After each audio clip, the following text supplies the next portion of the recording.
to get started. So when I say your name, just say here so you guys get credit, okay? Drew Budnick.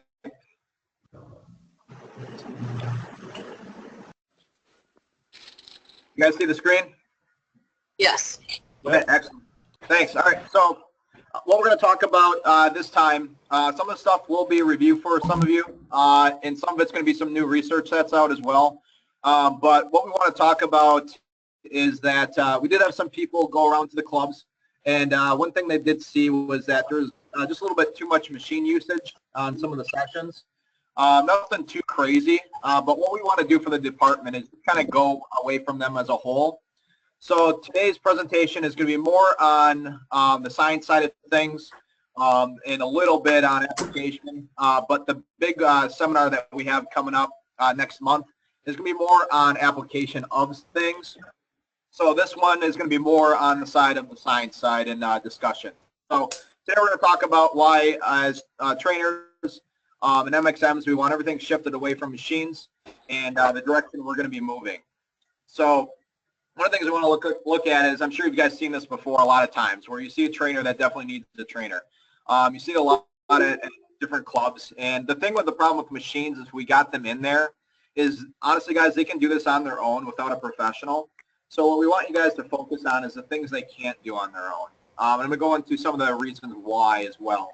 But one of the big things we want to look at is they pay a lot to work with you guys. So the biggest thing is we want to get them to real workouts and get them to better things that relate to faster results just to real life, okay? And just so you guys know, the PFC program, the thing that managers put people through that don't go into the PT program right away, they're actually doing a lot of free weight stuff. So if you're putting them on a lot of machines and everything, then what's happening is they're actually getting a better service for free at the club. So we want to make sure that in the direction moving forward that we kind of eliminate machines, and I'm going to tell you why on the science side, just for a better experience overall as well. Because what happens, we got to address their problems.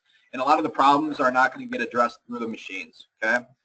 So the biggest thing with machines is, like, when you're doing a machine, what are they doing? The biggest thing is they're actually sitting in that worst position that they sit in all day. So they didn't sit in a desk all day, hips are getting tight, glutes are deactivating. What we got to do is get them out and get them moving. So the last thing we should have them do is sitting in a machine. So what we got to do is start addressing their issues, and we're not correcting those issues if they're sitting down in a machine, okay? So the biggest thing is we got to take care of our clients. They're missing out on a lot of the health benefits if they're in machines. Age is not a reason to use a machine. I'll tell you why down the road here, but it's just the actual opposite. So if they're older, there's more reason to get out of machines. I'm going to tell you why in the next few slides. The other thing is machines are boring. Client retention, if you constantly use machines, they're not going to see your value a whole lot. They're going to feel like I can do this on my own now. I'm good. So kind of think on client retention side is get them outside of the box, doing things they can't do on their own, because we want them to do things with you that they might feel unsafe doing on their own, because now we can get faster results.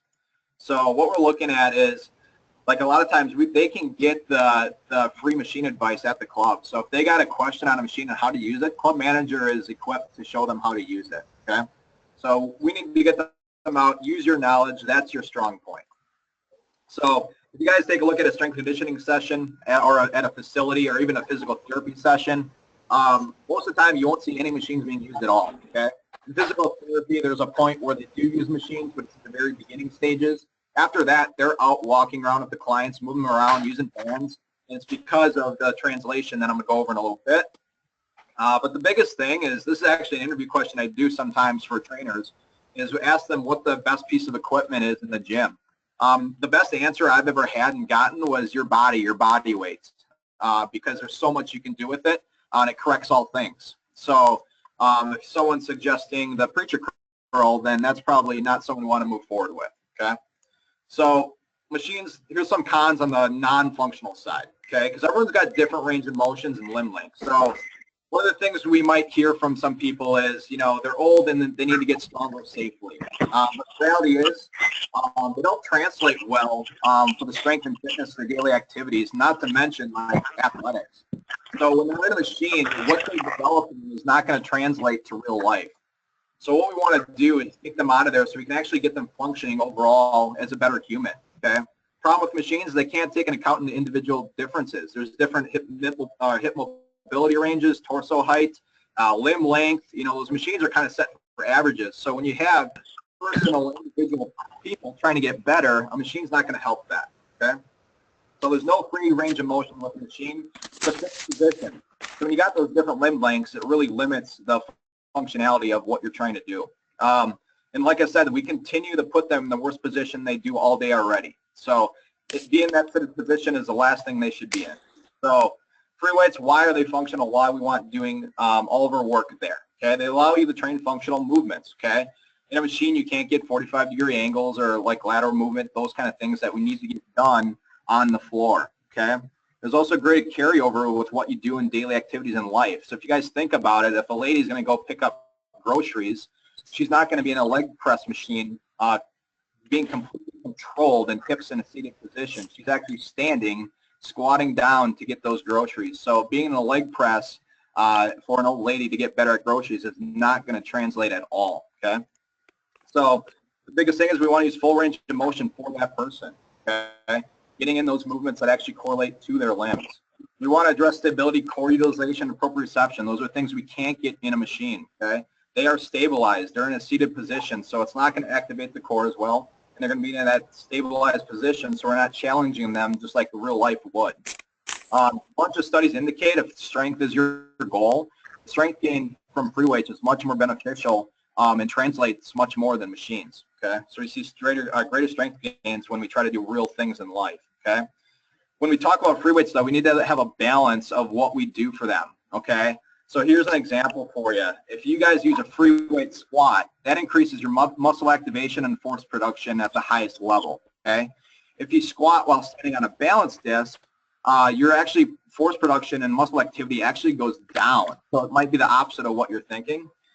So really find out what you're really trying to focus on and utilize that equipment for those goals. So if your idea of having more muscle activation was going on the balance disc, it's actually the opposite, okay?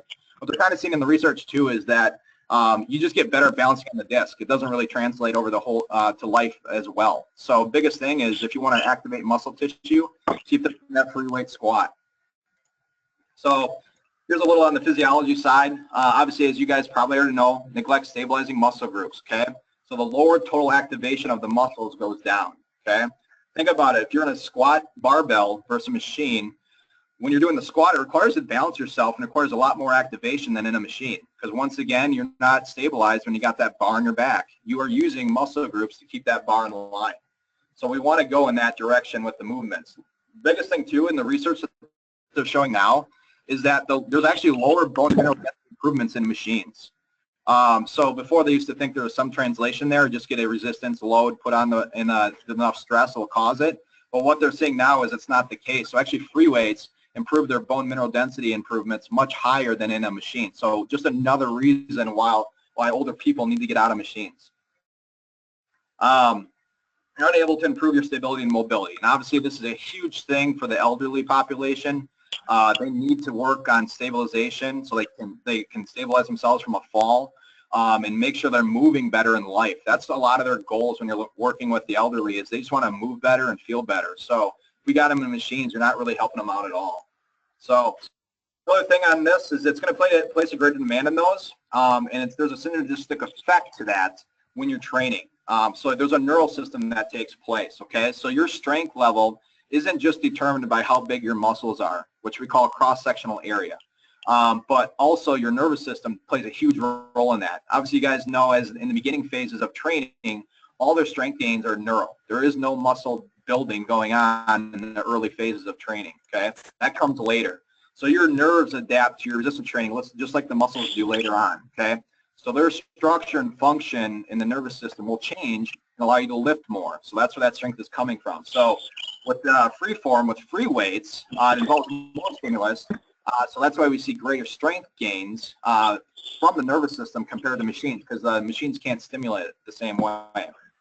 So also what we want to do is allow that free form while allowing that maximal activity and force production to maximize their gains in that regard too, okay? So in order to have maximal strength gains, it's absolutely necessary to get your nervous system firing properly, like we're talking about here with the free weights instead of the machine side, okay?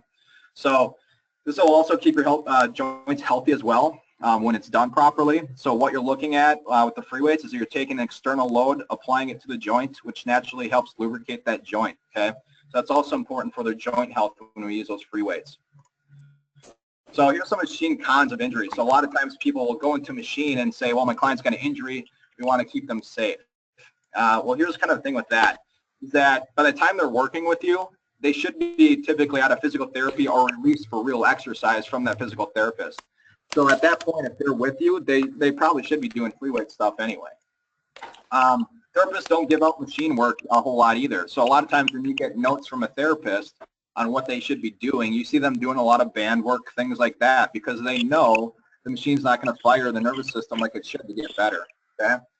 So what we want to look at here is that machines can actually cause greater injury directly and indirectly than what most people think, okay? You guys probably see that at the gym all the time.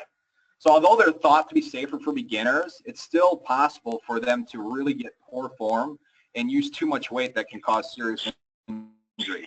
Perfect example is a leg press, right? You see most of the injuries coming from people doing that stuff, using way too much weight in a horrible range of motion, probably going way too far back when they're doing that movement.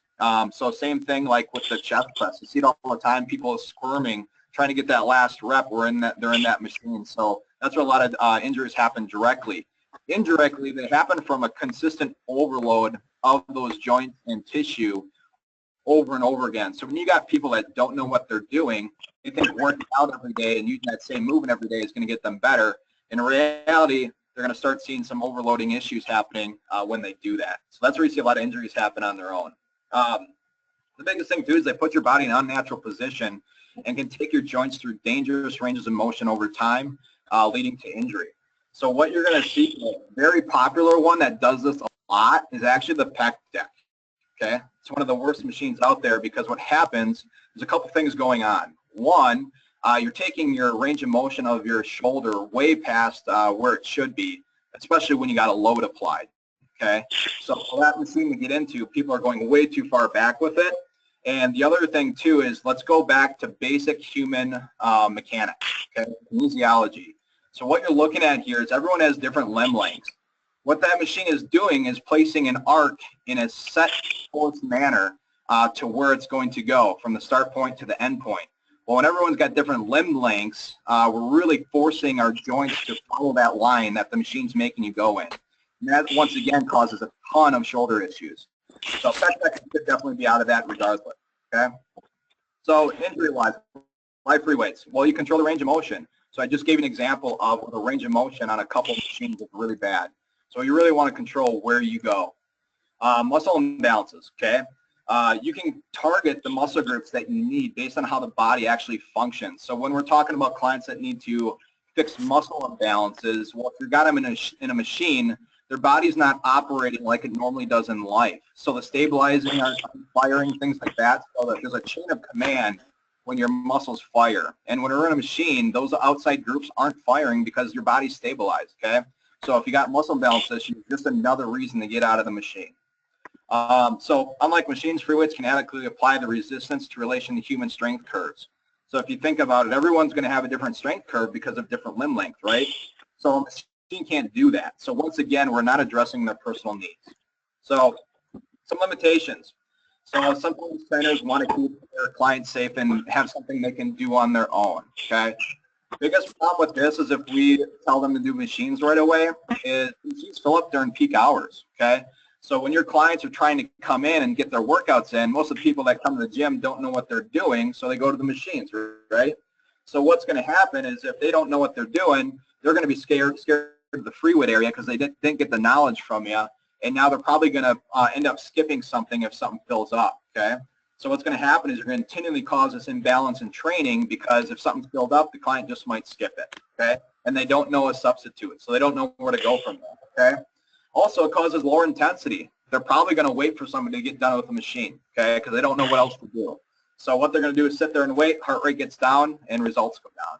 So biggest thing with free weights, you get more bang for your buck, right? In a limited time, you can get a ton done just with like one dumbbell, okay?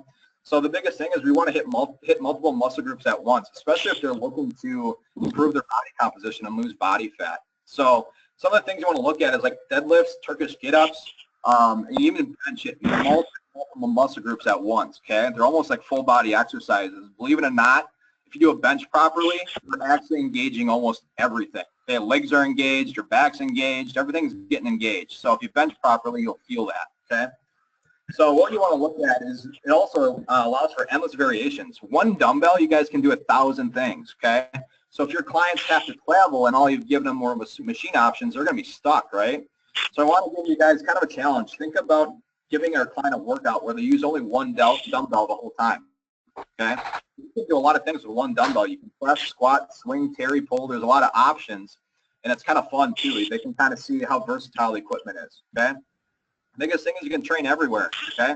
All they need is really a kettlebell, some bands, maybe a dumbbell, and a TRX, and they can have an entire great workout at the facility or the hotel room, okay?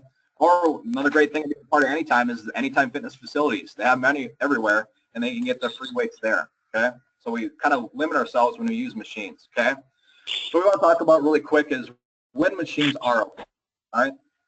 So beginners without a trainer is the key, okay? So if someone wants to get into exercise, doesn't know what to do, safest bet without any knowledge would probably go to machine, okay? So that's when it's okay. So obviously this doesn't apply to you guys. So special populations, sometimes there's a case where bodybuilders might want to use a machine. Cases like this would be increasing volume when you have so much stress already from all the compound movements they're already doing. So it's a special scenario. Biggest thing is sometimes they want to isolate muscle groups more efficiently. Technically speaking, you can't isolate any muscle group, okay? There's other muscle groups that will be firing regardless how hard you try. So to 100% isolate something is impossible, but you kind of see the point there. BFR training, blood flow restriction training. So they're going to use that technique in order to create greater volume with less stress, okay? So they'd use a BFR training method with leg curl or leg extension. Rehab's another one. That is typically when there's not a professional around in the very beginning stages and pre-body weight movement. So what I mean by that is like they go right out of surgery. They cannot activate their core because it would just hurt like hell because they had incisions there. Okay, so then to get them in a machine because it's post-surgery. They can't activate their core as much. After that, they need to go to body weight movements, and then we go to load. Okay. So that's when it's okay. So I want to go through some machines that are in the facility that don't even work properly, okay? One of them is a seated back extension. It looks ridiculous because it is, okay? This repeatedly flexes and puts a lot of stress on your lumbar discs, okay? So the reason this is because the way it operates is not how your body operates, okay? The rigid position doesn't allow your core, glutes, and hamstrings to fire the way they should in order to protect that back when you actually do back work. So it's creating a lot of risk. So instead of doing your back exercises with something like that, do a bird dog, okay? That actually puts it in its natural position, in addition, allowing the other muscle groups to activate. Another one's the machine, Smith machine, okay? This one's a big one, okay? It makes a great coat rack. It wastes so much space in the gym. The only thing it's really good for is inverted rows and incline push-ups. The reason I say that is because you can adjust the bar really easily up and down for an incline push-up for different heights. So you can just lower it as they get stronger. Same thing for inverted rows, okay? So that's when it's really good. Other than that, you should probably not do anything else in it, okay? Avoid your compound movements like squat, bench press, overhead, deadlifts, basically everything that you're trying to do. The reason is because a bar moves in a fixed path and forces your shoulders and elbows in awkward positions, okay? So very unsafe. The other thing too is limb and hip mobility is different for everyone. So if you're doing a squat, you watch that squat bar, it should stay in the center of gravity. What you're trying to do in a Smith machine is adjust your body for the bar, which is the exact opposite of what you should be doing, okay? So avoid that. So you'll see a lot of bros out there doing this kind of stuff, and it's just because they don't know any better. So the biggest thing is, like, you want to make sure that balancing the weight you're doing, because actually they're losing muscle gain by going in the Smith machine because you're not activating as many muscle groups and firing as much as you actually could be. So they're actually lowering their growth potential by using it. So the other one we want to look at is this one. I love this picture because it demonstrates exactly how ridiculous it is. The hip, ab, and abductor. What it does is it keeps the legs open and close. It puts a lot of stress on your hips and IT band. Okay? Over time, that's going to really pull on the kneecap, okay, and strain the spine. This machine also works very few muscle groups of what you're trying to do. Biggest thing here is you're in a seated position. and your hips can operate that way. Okay? Unfunctional. It doesn't even work. Okay, so if you're using it, you should get off it now because it's not even helping anything. Okay, so in order to actually activate your hips, your ab and adductors correctly, you should be using cable or band. Okay, that's when it's actually going to be effective and work properly. So biggest thing for you guys, the message to get across here is show your work. Okay, they pay a lot of money to work with you. So kind of a challenge this month is all trainers don't use any machines for the entire month. Okay, kind of moving forward, that should be the plan anyway. When I say that, I even mean the Gravitron. Okay, so the Gravitron is a little bit different. Technically, it's not a whole lot of a machine because you're actually using full range of motion and everything. The Gravitron's the assisted pull-up. Definitely okay with that machine. It's a good one. We don't consider it a machine, but still, with this challenge, just try to stay away from that one as well and see what you guys can come up with. So biggest thing is make life better for them, right? Boost your intensity by getting out of machines. You can fix them balances finally, increase their stability, mobility, also increase lean mass more efficiently, and also make exercise fun, right? That's the biggest thing. Okay? If they're bored, they're not going to stick with you. So quick for you guys on this real quick. What is the best piece of equipment in the gym?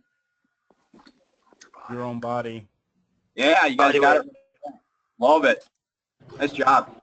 Name the one reason why machines aren't functional. There's multiple, but name one. Sitting. Yeah, right? So what does that mean? Not activating other muscle groups. Yeah, exactly, right? Continue to put them in the worst position they do already, and they can't take individual differences, and there's no free range of motion. Why don't we want to use the hip, ab, and adductor machine? Stress on the knee. Okay, what?